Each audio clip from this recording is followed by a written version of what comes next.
Baiklah anak-anak ibu, hari ini kita akan membahas tentang usaha dan energi.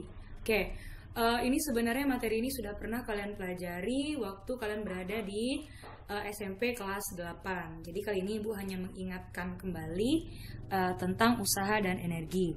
Nah, seperti yang kita tahu dulu waktu belajar di SMP, usaha dalam pengertiannya secara fisika itu tidak bisa disamakan dengan pengertian usaha dalam kehidupan sehari-hari atau secara bahasa. Nah, dalam kehidupan sehari-hari, jika kita sudah melakukan sesuatu, artinya kita sudah melakukan usaha, tetapi tidak dengan fisika. Nah, lalu bagaimana usaha dalam fisika ini? Seperti ini ilustrasinya. Misal, kalau kita disuruh mendorong dinding, kita sudah capek-capek mendorong dinding, tapi dindingnya tidak berpindah, dindingnya hanya diam di situ saja.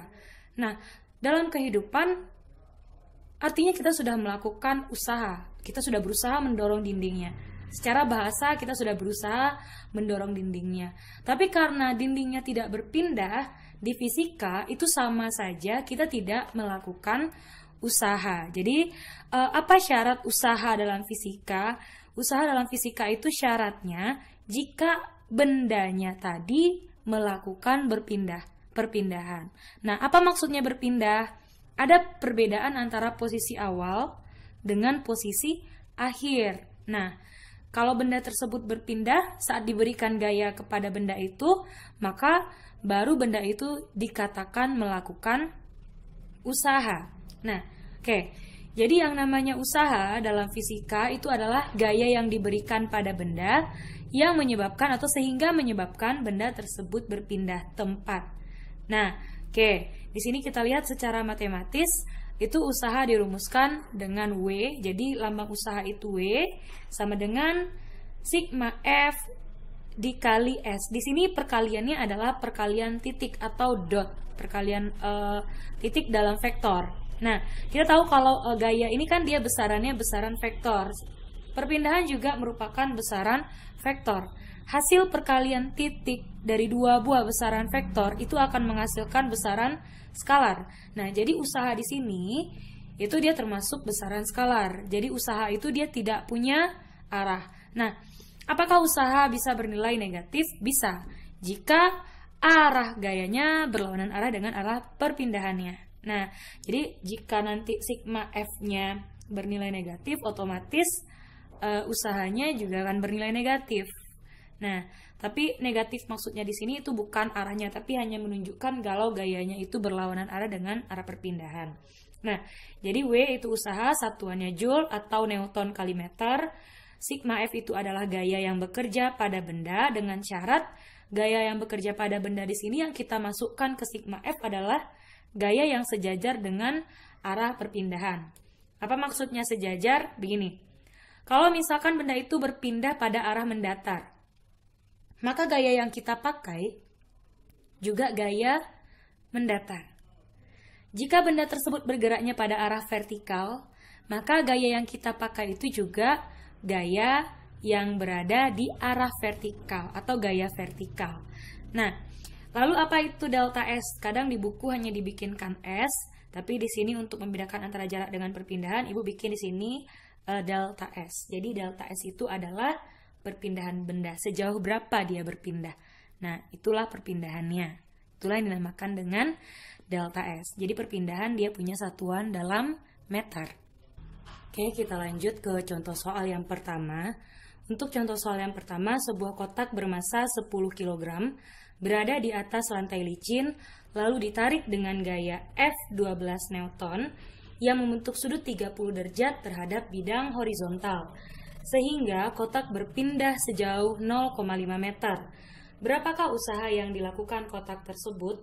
Nah, kalau kita punya soal cerita seperti ini, kita mungkin lebih baik menggambarkan bagaimana bentuk kotak tersebut. Jadi katanya sebuah kotak terletak atau berada di atas lantai licin. Oke, lantainya di sini lantai datar licin ya. Nah, sekarang kita gambarkan bentuk kotaknya.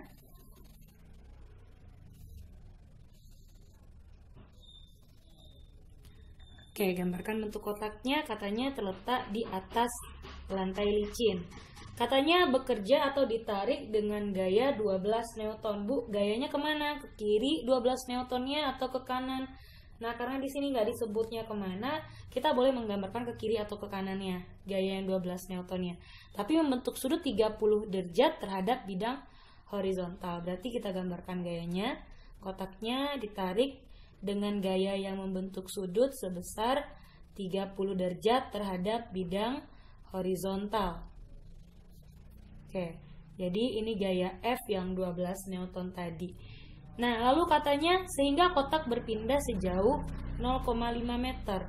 Jadi di sini ada massa kotaknya sama dengan 10 kg, lalu ada perpindahan kotaknya atau delta S-nya sejauh 0,5 meter. Yang ditanyakannya di sini berapakah besar usaha yang dilakukan. Usaha berarti yang ditanyanya adalah W-nya berapa. Nah, kita tahu untuk mencari W di sini, yang namanya W kan sama dengan sigma F tadi, sigma F dikali delta S, dikali delta S. Nah, dengan syarat gaya atau resultan gaya yang dipakai di sini adalah gaya yang sejajar dengan arah perpindahan. Nah, bendanya sekarang bentuk gerakannya arah mendatar atau arah vertikal. Kalau dia bergerak kiri kanan, itu dia mendatar ya, atau searah sumbu X berarti dia mendatar. Nah, benda ini dia bergeraknya searah sumbu X. Berarti gaya yang akan kita masukkan nanti gaya yang di arah sumbu X juga. Nah, sedangkan gaya F ini letaknya belum di sumbu X dan belum juga di sumbu Y. Maka kita apakan gaya yang membentuk sudut ini? Ini yang kita uraikan gayanya. Uraikan ke arah sumbu X, uraikan lagi ke arah sumbu Y-nya. Oke, berarti ini hasil penguraiannya F cos 30. Yang di sini hasil penguraiannya F sin 30 derajat. Oke. Nah, sekarang berarti arah perpindahannya searah dengan sumbu X. Berarti arah perpindahan biasanya kan digambarkan dengan arah percepatan ya. Nah, jadi kita pakai yang di sumbu X. Ini kan dia bergerak pada sumbu X-nya. Berarti gaya yang kita pakai juga gaya di sumbu X. Gaya di sumbu X di sini kan yang F cos 30. Nah, berarti sigma F yang kita pakai di sini adalah yang F cos 30. W sama dengan F cos 30 dikalikan dengan delta S. Delta S-nya kan tadi 0,5 meter. Jadi masukkan dulu F-nya sama dengan 12 Newton. Jadi F-nya di sini 12 Newton. Cos 30 itu adalah setengah. Dikali lagi delta S-nya itu 0,5. Nah, ini kita bisa sederhanakan. Di sini 12 dengan 2 itu bisa disederhanakan. Jadinya berapa itu? 6 ya. Ini sama-sama dibagi 2, ini dapat 6. Lalu 6 kali 0,5 itu kan dapatnya 3 ya. Nah, berarti usaha yang dilakukannya adalah 3 Joule. Di usaha yang dilakukan oleh kotak ini adalah sebesar 3 Joule. Begitu untuk penyelesaian contoh soal yang pertama. Oke, untuk soal yang kedua. Balok bermasa 4 kg berada di atas bidang miring licin dengan kemiringan 45 derajat terhadap bidang datar. Balok tersebut melakukan usaha sebesar 20 Joule. Nah, jadi yang dikasih taunya apa ya? Katanya dia baloknya bermasa, massa itu M, 4 kg. Lalu berada di atas bidang miring licin dengan kemiringan 45 derajat. Berarti kemiringan di situ adalah tetanya. Jadi tetanya 45 derajat. Kemiringan dari bidang miringnya. Balok tersebut melakukan usaha sebesar 20 Joule saat menuruni bidang miring. Oke. Jadi usaha katanya. Usaha berarti W-nya yang sebesar 20 Joule saat menuruni bidang miring. Berapakah perpindahan balok? Berarti yang ditanyakan ya di sini adalah perpindahan balok. Kalau perpindahan berarti yang ditanyakan delta S-nya berapa. gitu ya. Nah, jadi di sini seperti tadi, soal yang pertama tadi, ini belum ada gambar. Jadi biasakan untuk menggambarkan dulu, karena dari gambar itu biasanya kita tahu persamaan mana yang akan kita gunakan. Kecuali memang kalian sudah terbiasa mengerjakan soalnya. Oke, di sini Ibu gambarkan. Ini pakai spidol warna hitam saja. Jadi ada sebuah kotak yang diletakkan, balok yang diletakkan di atas bidang miring yang licin. Katanya sudut kemiringan dari bidang miringnya adalah 45 derajat. Nah, berarti kita harus uraikan dulu kan gaya yang bekerja pada balok, karena untuk mencari usaha kan kita perlu besar gaya.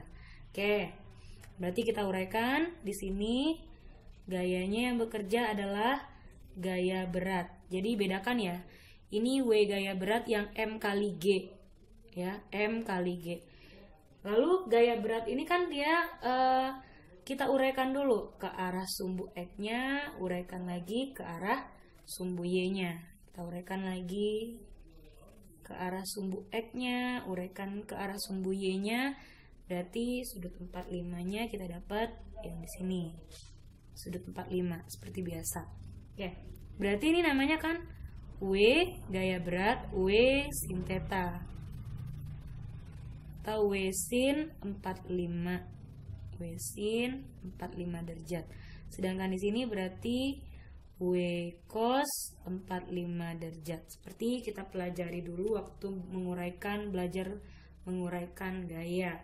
Nah, berarti dia berpindahnya, kalau bidang miring kan sumbu X-nya yang sejajar dengan bidang miring ya. Berarti dia berpindahnya searah sumbu X. Jadi kan ini sumbu X, kalau bidang miring yang jadi sumbu X-nya yang bidang miring itu. Yang jadi sumbu Y-nya yang tegak lurus dengan bidang miringnya, itu yang menjadi sumbu Y-nya. Nah, berarti kalau kita mau cari delta S, usaha dikasih tahu, berarti kita bisa cari berapa besar usahanya, delta S-nya dengan persamaan usaha. Jadi kan W sama dengan sigma F kali delta S. Nah, berarti W di sini sigma F-nya di sini adalah W sin 45 ya. W di sini W sin 45 itu sama dengan yang W kan rumusnya M kali G kan. Nah, berarti W di sini M kali G. Kita ubah langsung biar tidak tertukar antara W gaya berat dengan W usahanya. Oke. Berarti di sini W-nya M kali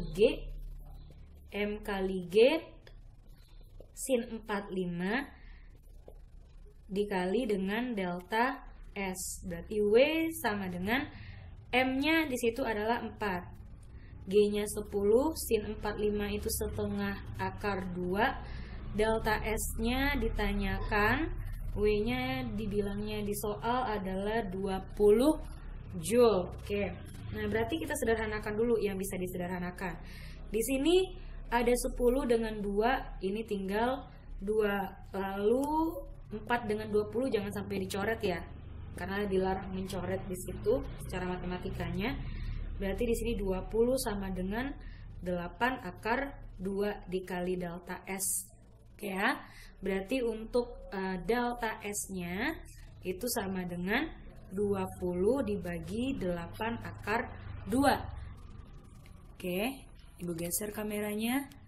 20 dikali 8 akar 2. Nah, berarti ini kan ada akar 2 ya. Berarti kita kali dengan akar sekawan. Akar 2 kali akar 2.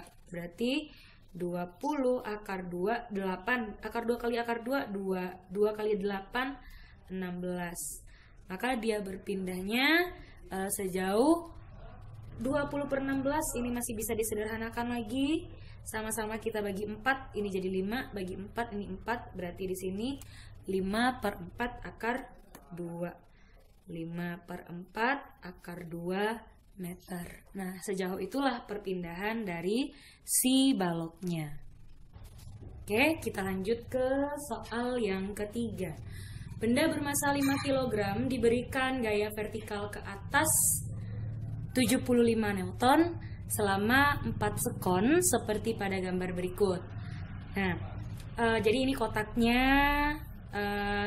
dia mula-mula dari keadaan diam. Jadi Ibu tambahkan ya, berapakah besar usaha yang dilakukan benda jika benda mula-mula dalam keadaan diam.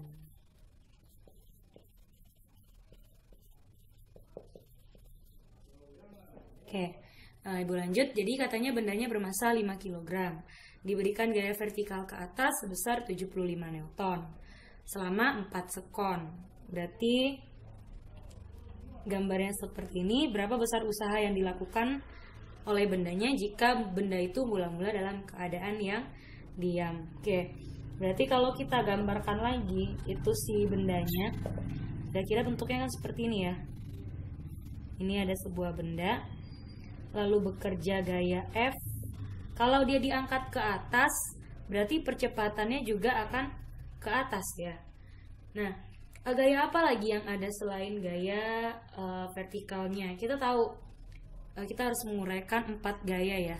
Ada gaya berat, gaya gegangan tali, gaya gesek, gaya normal. Nah, sekarang yang bekerjanya antara 4 itu adalah gaya berat dari pusat benda yang arahnya menuju pusat bumi. Ini gaya beratnya M kali G ya. Ingat ya anak-anak, ini bukan W usaha, tapi W-nya W gaya berat. Jadi jangan sampai sama antara W usaha dengan W gaya berat.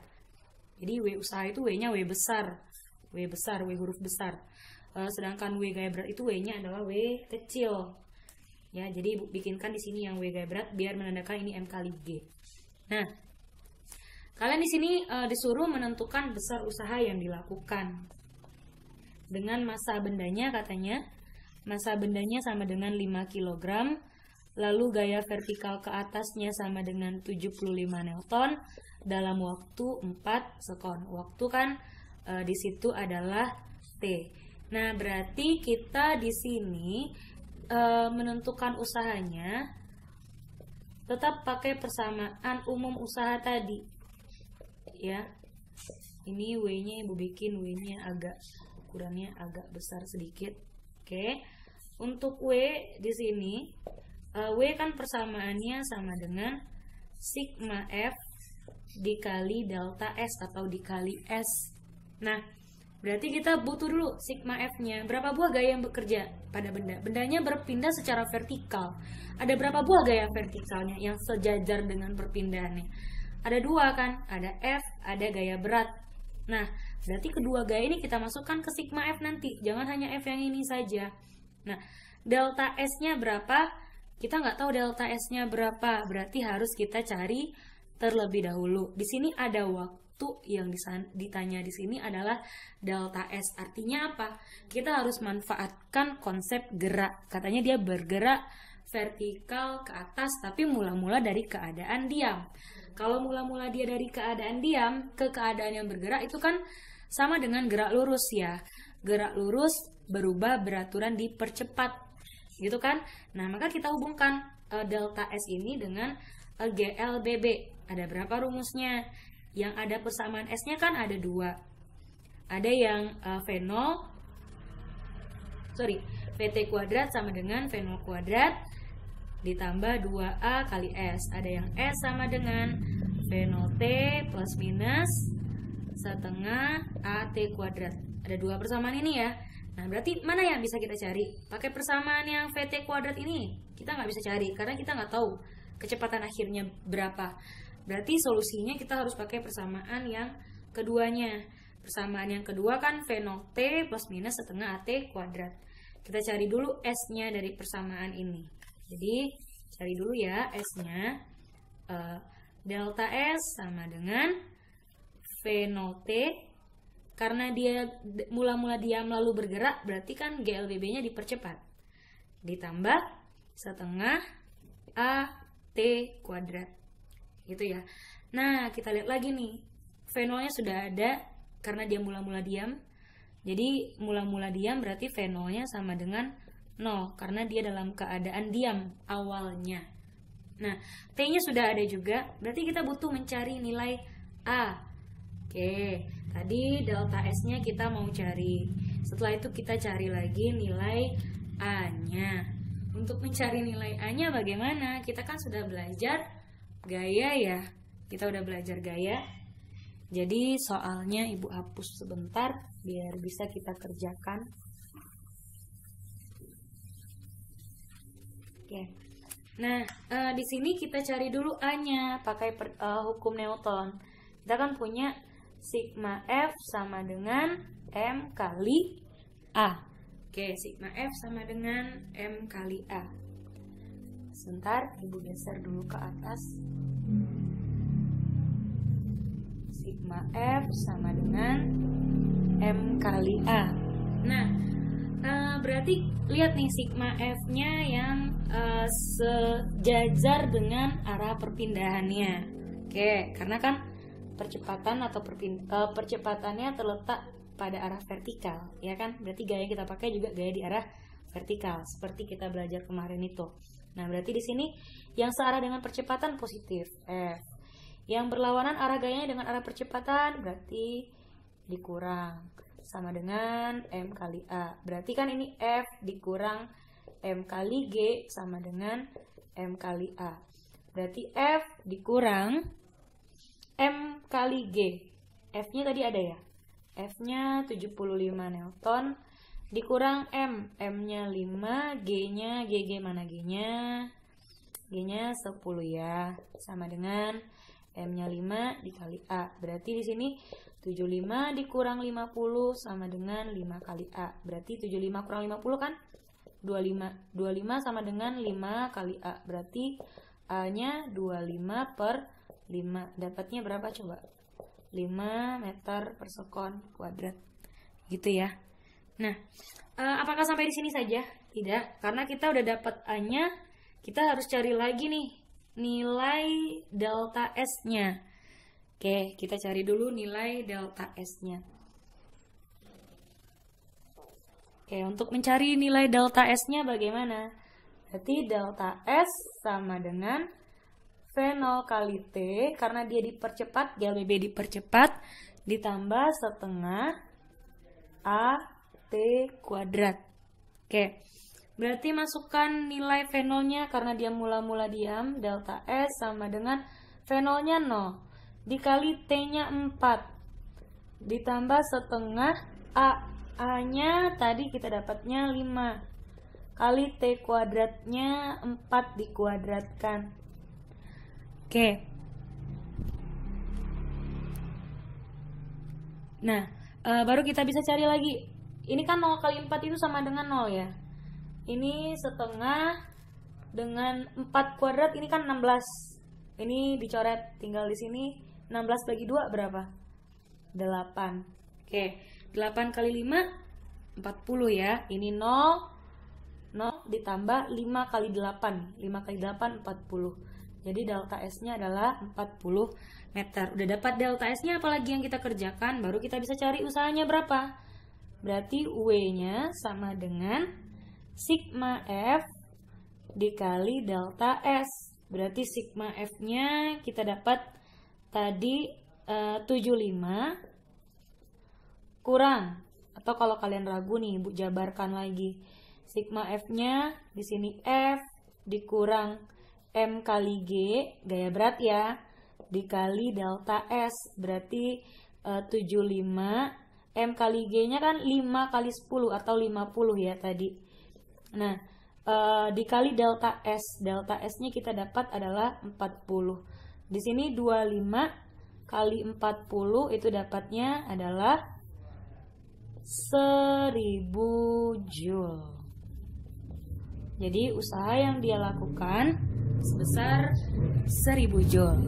Oke, kita akan lanjutkan ke materi kita selanjutnya, yaitu tentang energi.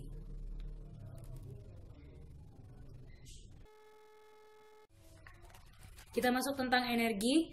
Energi itu adalah kemampuan untuk melakukan usaha atau untuk melakukan kerja. Dimana kalau kita tidak ada energi, berarti kita tidak bisa melakukan usaha. Jadi jika tidak ada perubahan energi, maka kita tidak disebut sebagai melakukan usaha, begitu.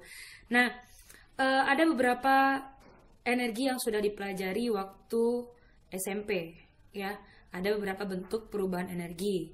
Ada perubahan energi listrik menjadi energi gerak, energi listrik menjadi energi panas, energi kimia menjadi energi gerak, dan lain sebagainya.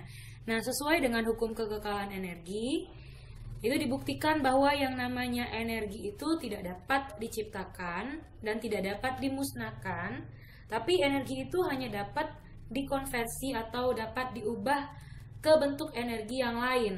Nah, contohnya yang disebut tadi, konservasi energi. Jadi dari energi gerak bisa diubah menjadi energi listrik misalkan, atau dari energi listrik bisa diubah menjadi energi gerak, atau energi kimia bisa berubah menjadi energi gerak, energi listrik bisa berubah menjadi energi panas, dan lain sebagainya. Nah, ada beberapa macam yang kita pelajari tentang energi. Untuk kali ini kita akan bahas tentang energi kinetik, energi potensial, dan energi mekanik. Untuk energi kinetik itu biasanya disimbolkan dengan EK. Jadi K ini sebenarnya indeks ya. Jadi kalau kita menulis energi kinetik itu E-nya besar, E, lalu ada indeks K-nya di bawah, energi kinetik. Nah, energi kinetik itu adalah energi yang tersimpan pada benda yang sedang bergerak. Nah, berarti kita bisa bikinkan persamaannya, EK itu sama dengan setengah mv kuadrat. Lalu ada yang dinamakan dengan energi potensial. Melanjutkan dulu. Kalau seandainya bendanya tidak bergerak atau bendanya diam saja, maka apakah ada energi kinetiknya? Jawabannya tidak ada, karena bendanya tidak bergerak. Karena energi kinetik itu hanya berada atau hanya tersimpan pada benda yang sedang bergerak. Oke, untuk energi potensial. Energi potensial itu dilambangkan dengan EP, satuannya sama karena dia masih energi, berarti satuannya Joule. Dimana energi potensial itu adalah energi yang tersimpan pada benda terhadap kedudukannya atau terhadap ketinggiannya dalam acuan tertentu. Misalnya seperti ini. Ibu jatuhkan spidol ini dari atas seperti ini. Ini adalah lantai. Berarti kan spidol ini dia punya titik acuan, ketinggian terhadap lantai. Acuan kita lantai kan.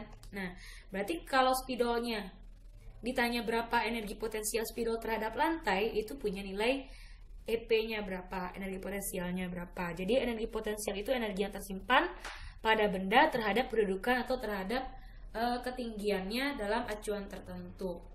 Nah, sehingga energi potensial itu bisa dirumuskan dengan EP sama dengan M kali G kali H.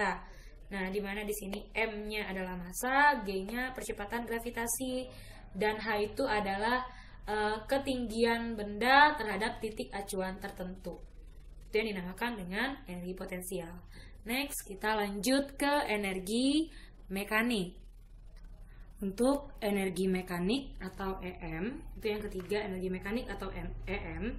Energi mekanik itu adalah penjumlahan antara energi potensial dan energi kinetik.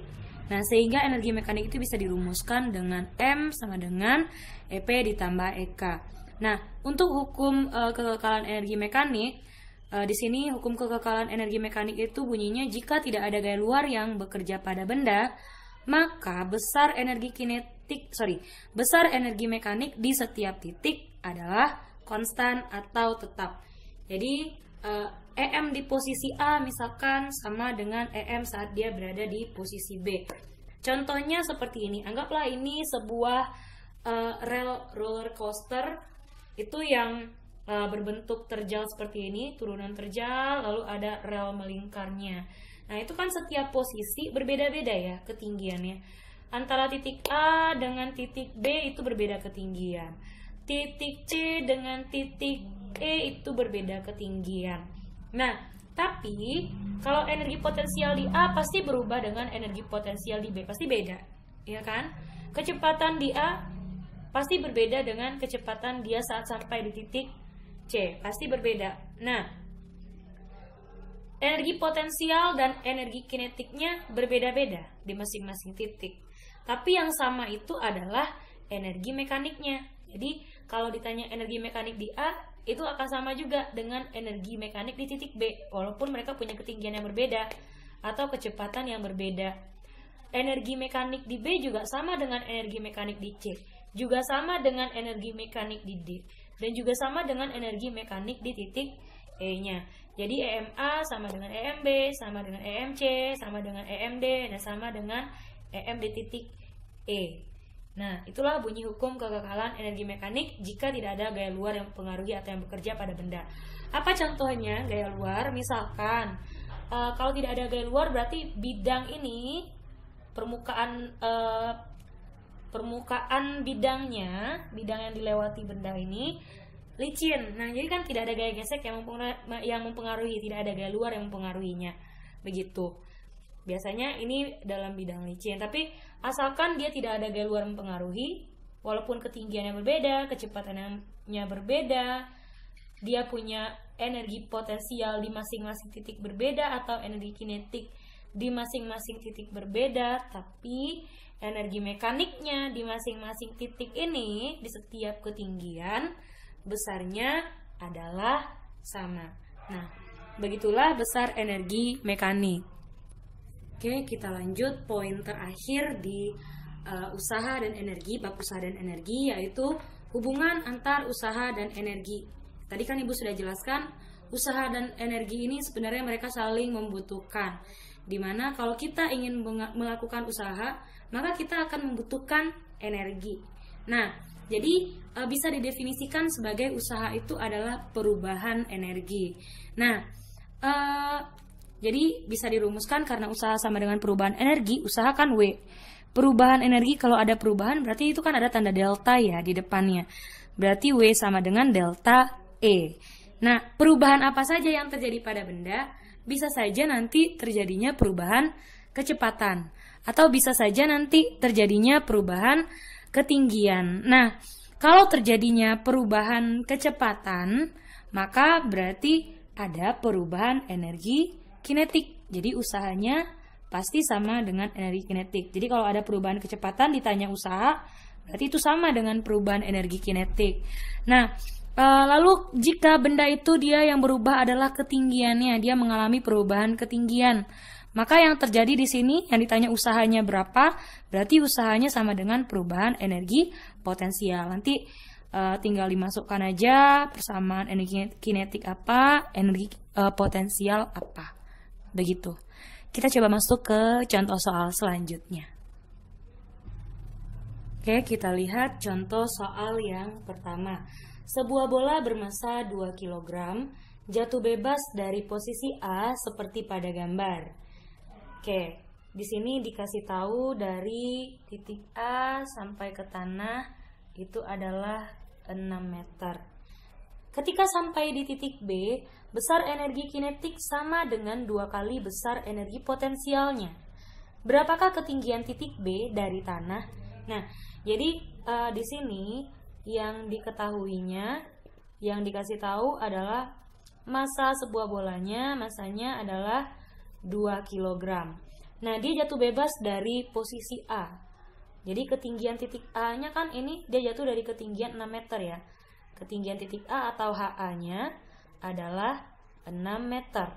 Nah, lalu di sini ada titik B katanya. Ketika sampai di titik B, besar energi kinetiknya sama dengan 2 kali besar energi potensialnya.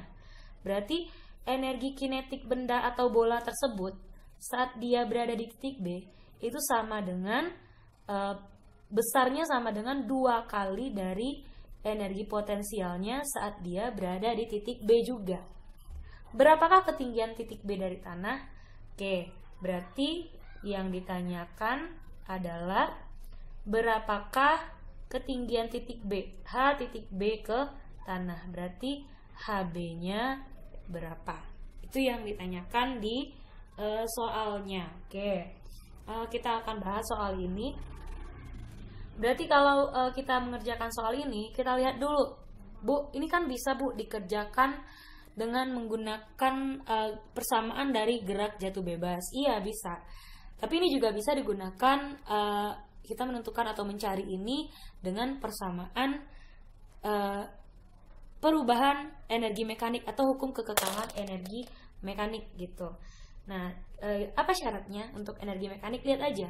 Kalau dia berpindah kedudukannya lalu mengalami kecepatan yang berbeda juga, berarti ada perubahan energi mekaniknya. Itu trik untuk melakukan atau mengerjakan soal ini. Berarti kita lihat di sini, ini kan ada 2 titik ya yang kita punya, yang harus kita analisis. Ada kedudukan A atau titik A, ada titik B. Berarti energi mekanik di titik A sesuai hukum kekekalan energi mekaniknya pasti akan sama nanti energi mekaniknya saat dia berada di titik B bola tersebut. Nah, kita tahu energi mekanik kan rumusnya tadi energi potensial tambah energi kinetik. Jadi energi potensial tambah energi kinetik. Kalau di sini titik A, berarti ini EP-nya, energi potensialnya saat dia berada di titik A. Kalau di sini EK di titik A, berarti kita perlukan juga energi kinetik di titik A. Ini titiknya titik B yang kita tinjau. Berarti energi potensialnya juga energi potensial di titik B, EK-nya juga energi kinetik saat dia berada di titik B. Nah, sekarang kita boleh nih masukkan persamaannya. Untuk persamaan energi potensial nih, berarti saat dia berada di titik A terhadap tanah ini punya ketinggian enggak? Punya dong. Berapa ketinggiannya? 6 meter. Berarti titik A ini, bola saat dia berada di titik A, si bola ini dia punya energi potensial. Karena kan tadi energi potensial itu energi yang tersimpan pada benda dalam suatu kedudukan tertentu atau ketinggian tertentu terhadap titik acuan. Sekarang titik acuan kita tanah. Oke. Nah, berarti EP di titik A-nya berapa? EP di titik A-nya di situ adalah 6 meter. Berarti untuk mencari EP kan ini H-nya ya 6 meter. Berarti untuk mencari EP-nya kan M kali G kali H di titik A ditambah EK di titik A. Berarti setengah M V di titik A kuadrat. Tapi di titik A itu dia belum bergerak kan.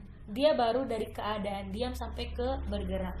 Berarti di titik A itu EK-nya langsung bisa kita buat sama dengan 0 karena dia belum bergerak gitu. Dia baru akan dilepaskan. Nah, sekarang EPB. EPB apakah saat bolanya sampai di titik B ini, bola itu masih mempunyai ketinggian terhadap tanah? Masih. Nah, kalau masih berarti di sini M kali G kali H. H-nya yang mana sekarang? Karena dia berada di titik B. Berarti ketinggian dari titik B sampai ke tanah, berarti HB ditambah EKB. EKB langsung kita dikasihkan, EKB itu sama dengan 2 EPB. Berarti ubah aja 2 kali dari EP di titik B. Nah, oke, apakah masa ini boleh dicoret?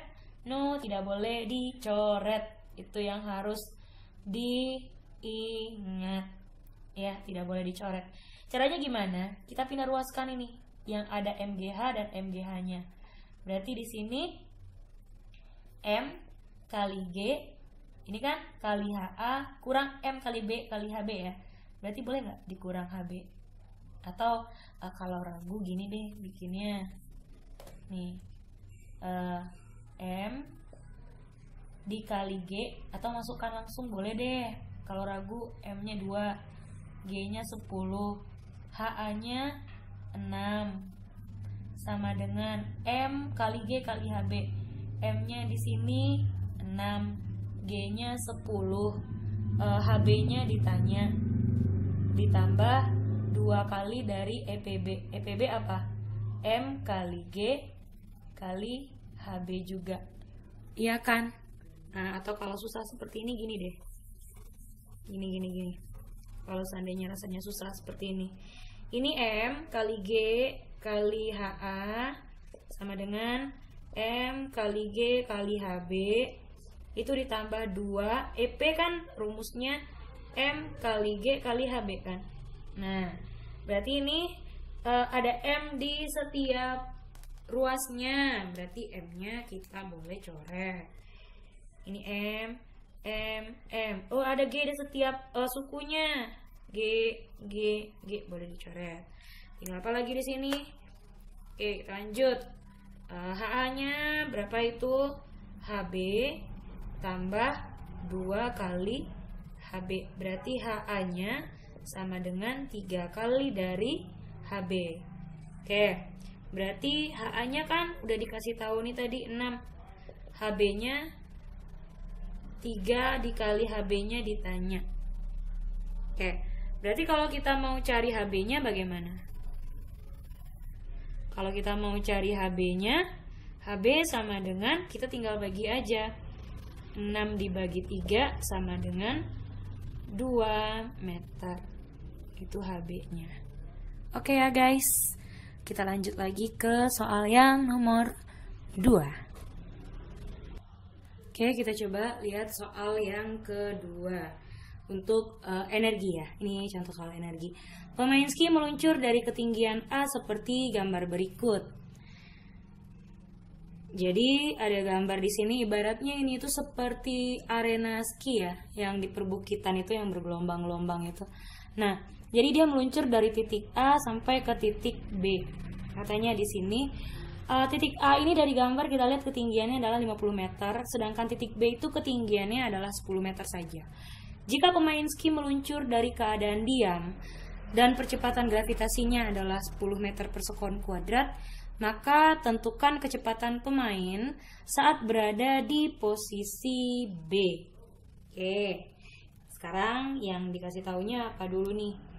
Yang dikasih taunya kita bisa lihat dari gambar. Yang dikasih taunya itu adalah ketinggian titik A-nya. Ketinggian titik A-nya adalah 50 meter, lalu ketinggian titik B-nya adalah 10 meter ya. Ketinggian titik A-nya 50 meter, ketinggian titik B-nya adalah 10 meter. Nah, lalu katanya di sini jika pemain ski meluncur dari keadaan diam, berarti kecepatan dia saat berada di titik A itu sama dengan 0. Jadi kecepatan awalnya saat dia berada di titik A itu sama dengan 0. Karena apa? Mula-mula dia dalam keadaan diam di titik A. Maka tentukan kecepatan pemain saat berada di posisi B. Oke, berarti yang ditanyanya apa? Yang ditanyakannya berapakah kecepatannya saat berada di titik B, atau V-nya saat berada di titik B.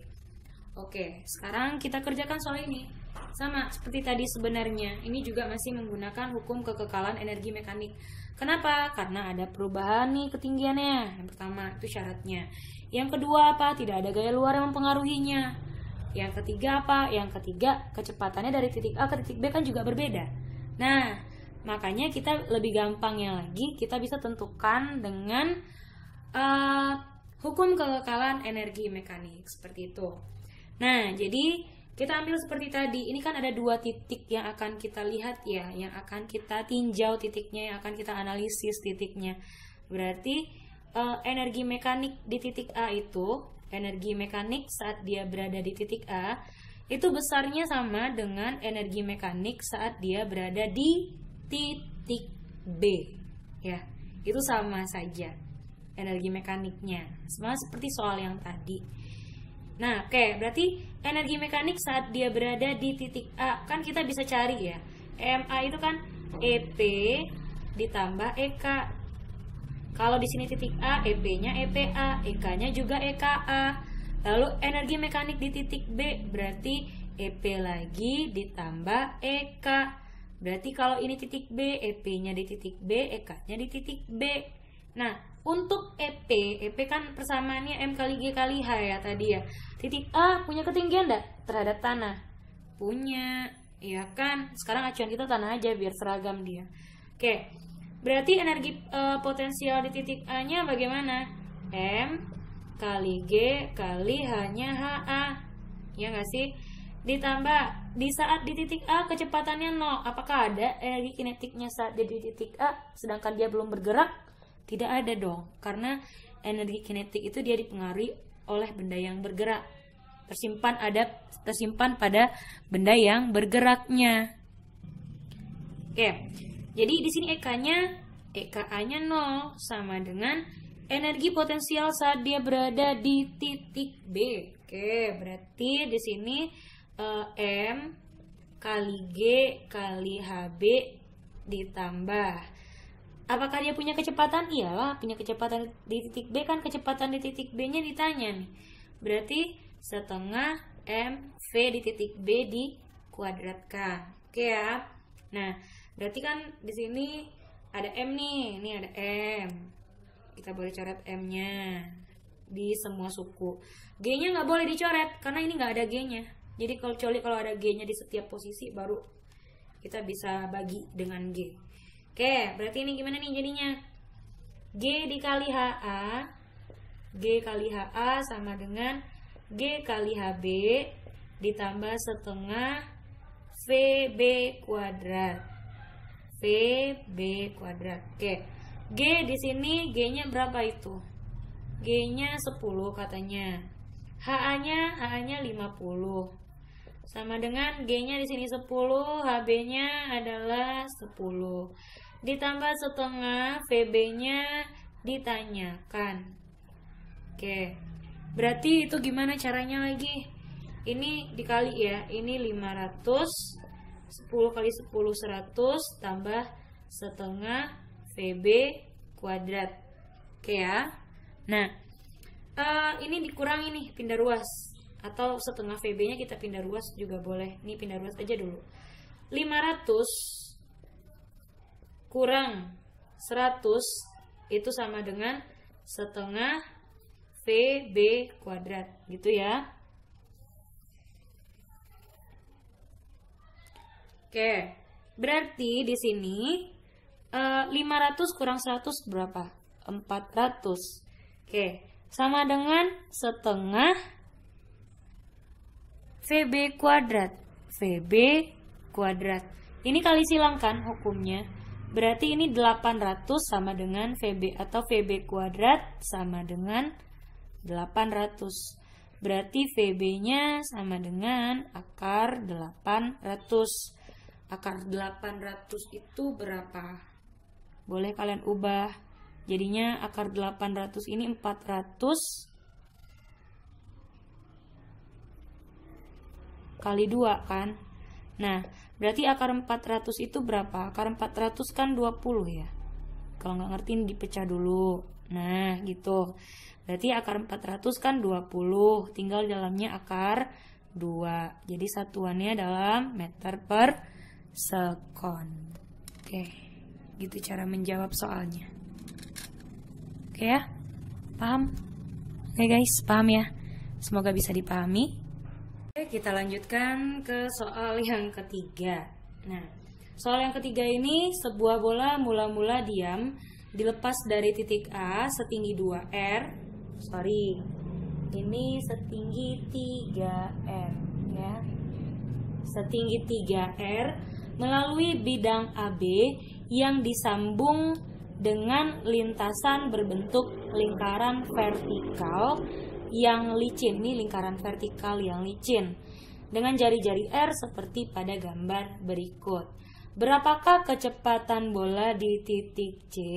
Oke, kita pilih jadi acuannya biar sama-sama ini. Kita pilih acuannya bagian yang paling bawah aja ya, tanah aja ya, itu yang jadi acuannya. Nah, sekarang yang dikasih taunya apa nih? Yang dikasih tahu oleh soalnya apa saja?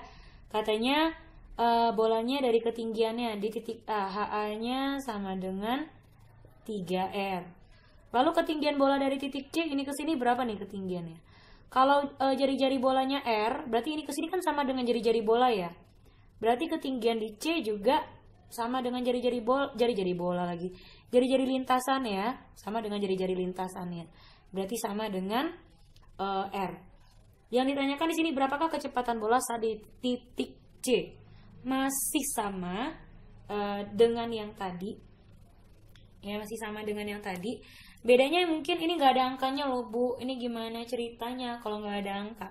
Pasti jawabannya dalam bentuk persamaan saja. Jadi nggak usah pusing ya.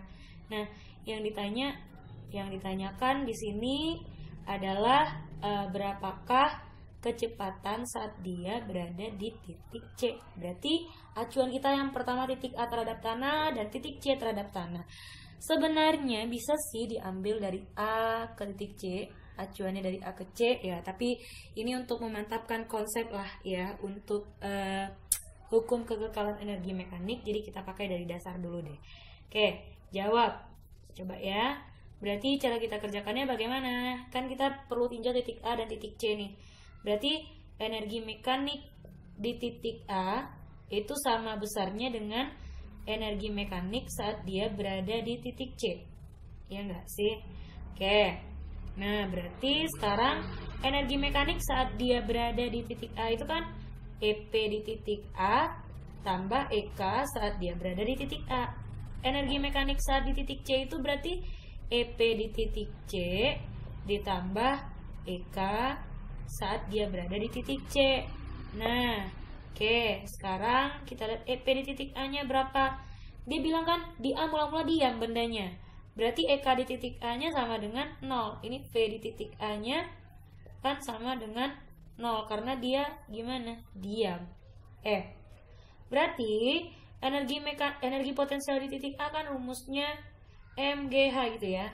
M kali G kali H di titik A ditambah EK di titik A nya sama dengan 0 sama dengan EP di titik C nya M kali G kali HC tambah EK di titik C setengah MV di titik C dikuadratkan.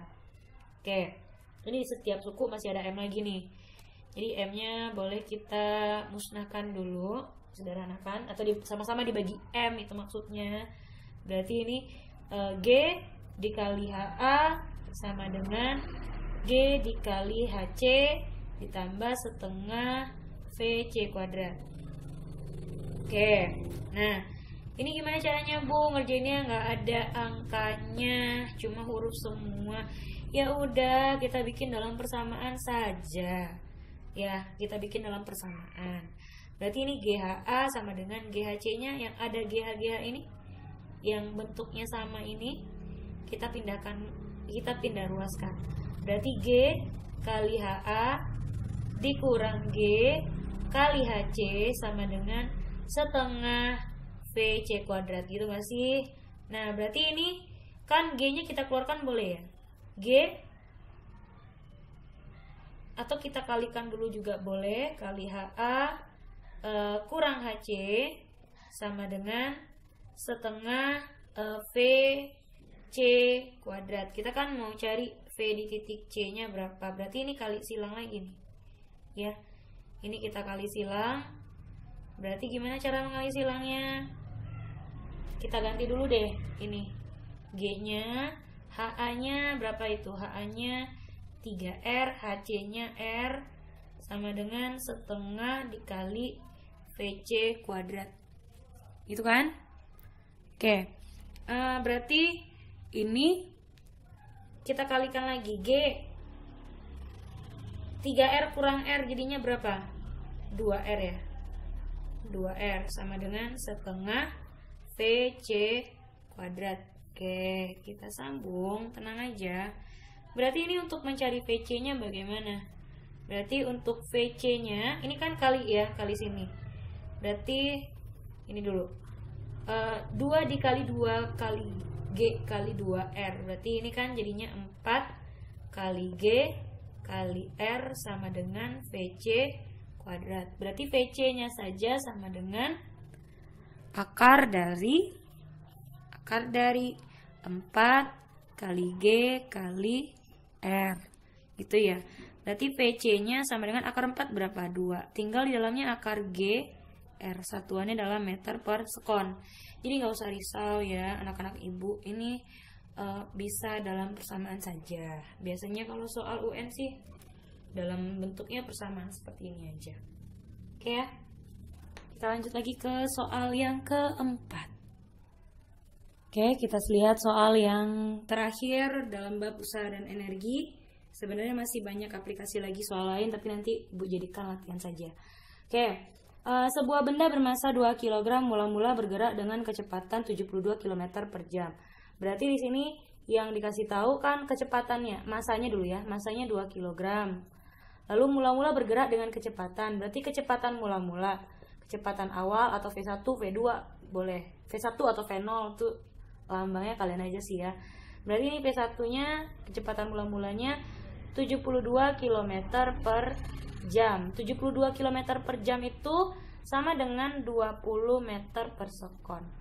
Lalu Setelah bergerak 400 meter, berarti setelah dia menempuh jarak sejauh 400 meter, kecepatan bendanya menjadi 144 km per jam. Berarti V2-nya adalah 144 km per jam.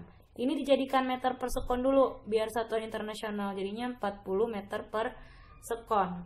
Nah, yang ditanyakannya berapakah usaha total yang dilakukan oleh benda. Berarti berapa W-nya? Tadi kan Ibu sudah bilang ya. Ini gimana Bu cari usahanya? Gayanya nggak ada. Gimana cara kita cari usahanya? Gini. Lihat aja di sini. Ini yang berubah apanya? Kedudukannya kah? Maksudnya ketinggiannya kah? Atau kecepatannya? Nah, di sini kan dia mengalami perubahan kecepatan kan. Tadi mula kecepatannya V1, sekarang kecepatannya jadinya V2. Berarti berubah kecepatannya. Kalau kecepatannya berubah, berarti ada perubahan energi kinetik. Ya kan? Karena kan energi kinetik itu dipengaruhi oleh kecepatan. Nah, berarti usaha itu kan sama dengan perubahan energi. Di sini energi apa yang berubah? Karena kecepatannya berubah, yang berubah di sini adalah energi kinetiknya. Ya. Berarti kita bisa rumuskan W sama dengan delta EK. Usaha sama dengan perubahan energi gitu. Oke, berarti di sini EK kan rumusnya kan setengah M. Ada perubahan kecepatan kan dari V2 ke V1. Oke, di sini bisa jadinya V2 kuadrat dikurang V1 kuadrat gitu kan. Kan V2 berubah menjadi V1 gitu ya. Oke, nah ini berarti W-nya sama dengan setengah M. M-nya 2 kilo. Lalu V2-nya yang ambil yang satuan meter per sekonnya 40 dikurang 40-nya dikuadratkan. Lalu 20-nya juga dikuadratkan. Nah, ini gimana lagi nih ceritanya? Berarti kan kita tinggal kali silang saja. Ini coret. Bukan kali silang sih, sederhanaan ya. Berarti ini berapa nih? 40 dikuadratkan kan jadinya 1600 ya. 1600 20 dikuadratkan jadinya kan 400 ya. Berarti 1600 kurang 1400 berarti itu 1200 Joule. Berarti usaha total yang dilakukannya selama kecepatannya berubah itu adalah 1200 Joule. Baiklah, ini terakhir dari soal kita dalam bentuk usaha dan energi. Semoga kalian paham. Kalau tidak paham nanti kita bisa bertanya-tanya di forum diskusi kita. Oke, jangan lupa kerjakan nanti soal yang latihan yang Ibu beri. Selamat belajar dan belajar lebih giat lagi. Selamat mengerjakan tugas juga. Terima kasih atas segala perhatiannya. Dah.